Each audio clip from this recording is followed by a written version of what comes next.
okay with me?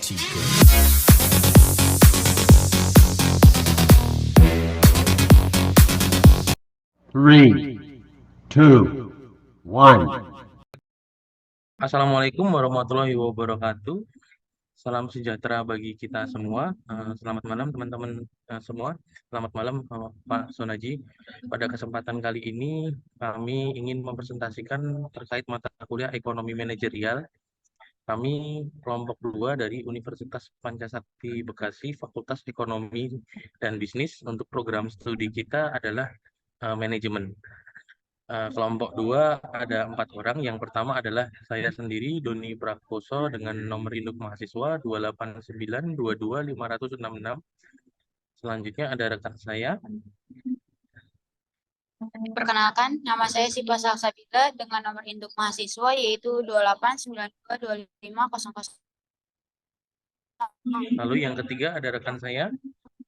Perkenalkan, saya Rita Sagita dengan NIM 28922501138. Dan yang terakhir ada rekan kita. Hai, saya Linda Krisdiana di nomor NIM di 28922500023. Baik, kami semua adalah kelompok kedua. Selanjutnya langsung ke pokok materinya.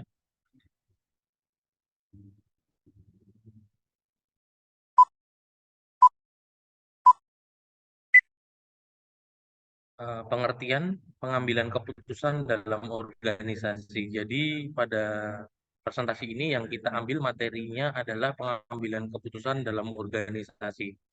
Pengambilan keputusan dalam organisasi merujuk pada proses di mana individu atau kelompok membuat pilihan dari beberapa alternatif yang tersedia. Ini melibatkan evaluasi, analisis, dan memilih opsi terbaik untuk mencapai tujuan organisasi. Selanjutnya, fungsi pengambilan keputusan. Pengambilan keputusan memiliki beberapa fungsi, antara lain yang pertama adalah menentukan arah dan tujuan. Keputusan yang diambil akan menentukan arah dan tujuan yang akan dicapai. Yang kedua, mengatur dan mengendalikan kegiatan. Keputusan yang diambil akan mengatur dan mengendalikan kegiatan agar sesuai dengan tujuan yang ditetapkan. Yang ketiga, menyelesaikan masalah. Keputusan yang diambil akan menyelesaikan masalah yang dihadapi. Yang keempat, meningkatkan efisiensi dan efektivitas. Keputusan yang diambil akan meningkatkan efisiensi dan efektivitas dalam pencapaian tujuan. Jenis-jenis pengambilan keputusan. Pengambilan keputusan dapat diklarifikasikan berdasarkan beberapa kriteria, di antaranya berdasarkan jumlah alternatif. Pengambilan keputusan dapat diklarifikasikan menjadi 3 poin. Poin yang pertama adalah pengambilan keputusan dengan satu alternatif, yaitu pengambilan keputusan yang hanya memiliki satu alternatif pilihan. Yang kedua, pengambilan keputusan dengan 2 alternatif, yaitu pengambilan keputusan yang memiliki 2 alternatif pilihan. Dan yang ketiga, pengambil keputusan dengan lebih dari 2 alternatif. Selanjutnya, untuk slide kelima akan dilanjutkan oleh Saudara Siva. Waktu dan tempat kami persilakan. Yang selanjutnya yaitu jenis-jenis pengambilan keputusan. Yang pertama itu berdasarkan tingkat kepastian. Pengambilan keputusan dapat diklasifikasikan menjadi yang pertama itu mengambil keputusan dengan kepastian, yaitu pengambilan keputusan yang dilakukan dalam kondisi yang pasti. Yang kedua itu pengambilan keputusan dengan ketidakpastian, yaitu pengambilan keputusan yang dilakukan oleh kondisi yang tidak pasti.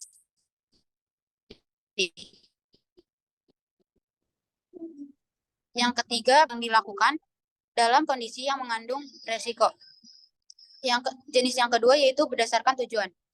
Pengambilan keputusan dapat diklasifikasikan menjadi yang pertama pengambilan keputusan ekonomi, yaitu pengambilan keputusan yang bertujuan untuk meningkatkan keuntungan atau kesejahteraan. Yang kedua, pengambilan keputusan non-ekonomi, yaitu pengambilan keputusan yang tidak bertujuan untuk meningkatkan keuntungan atau kesejahteraan.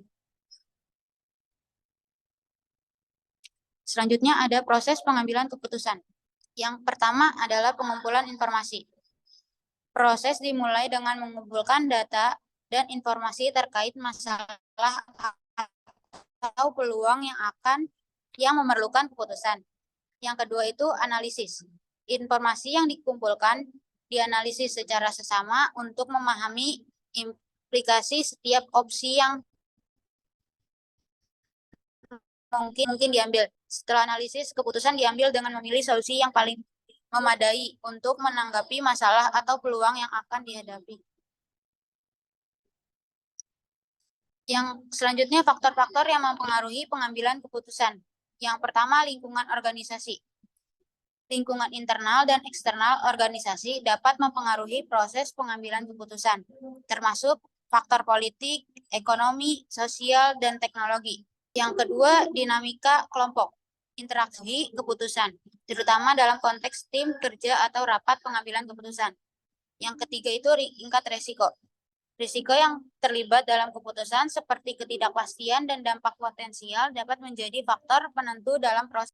Baik, selanjutnya model-model pengambilan keputusan.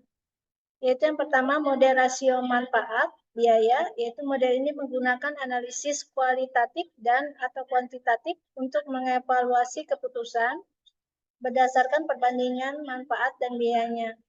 Yang kedua, teori prospek, yaitu model ini menilai bagaimana orang membuat keputusan berdasarkan pada kemungkinan hasil dan dampaknya pada kebahagiaan subjektif.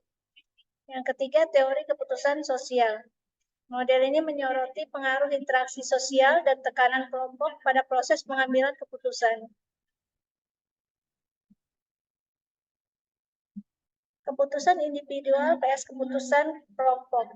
Satu, keputusan individual, yaitu lebih cepat diambil tetapi dapat kurang beragam karena hanya satu sudut pandang yang dipertimbangkan.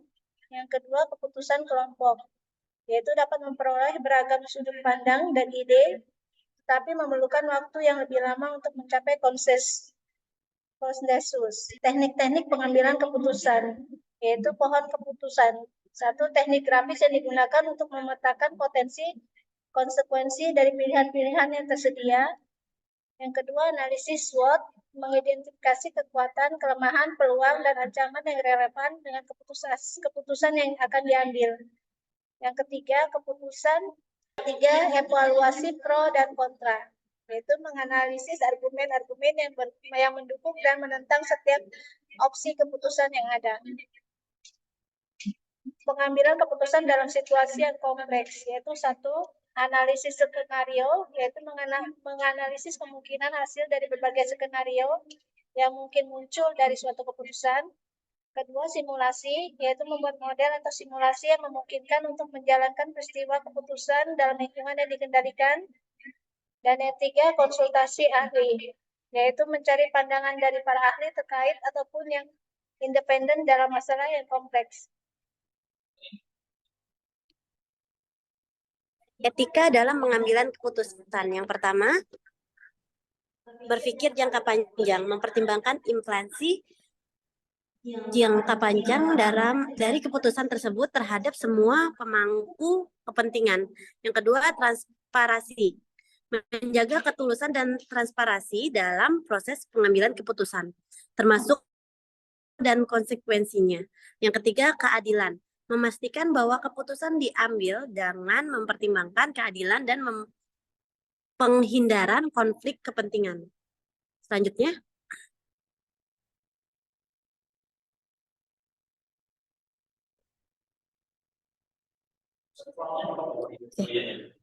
pengambilan keputusan yang efektif, kesesuaian konteks keputusan harus disesuaikan dengan konteks organisasi serta dampaknya terhadap tujuan jangka panjang.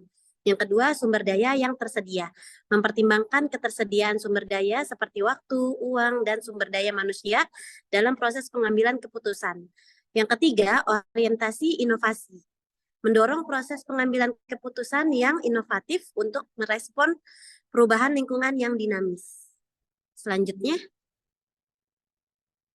contoh pengambilan keputusan dalam konteks organisasi. Yang pertama, seleksi karyawan.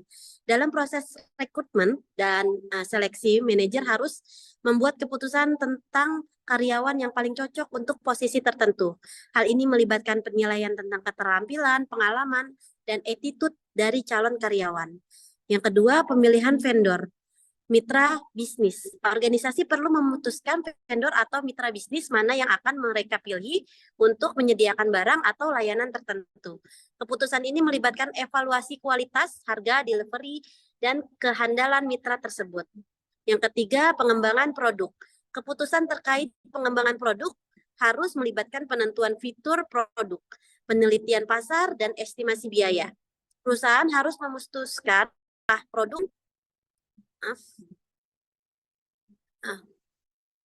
dengan melihat tren market pada wilayah tersebut.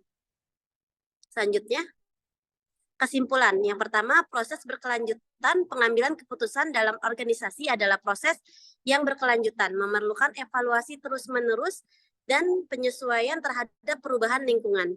Yang kedua, pentingnya kualitas keputusan. Kualitas keputusan memainkan peran krusial dalam kesuksesan dan kelangsungan organisasi. Yang ketiga, penerapan pembelajaran. Kesalahan yang terjadi dalam pengambilan keputusan dapat menjadi peluang untuk belajar dan meningkatkan proses keputusan di masa depan. Baik, silakan Mas Doni. Terima kasih Kak Linda, Kak Rita, dan Kak Siva sudah membantu untuk membacakan presentasi ini. Kami dari kelompok 2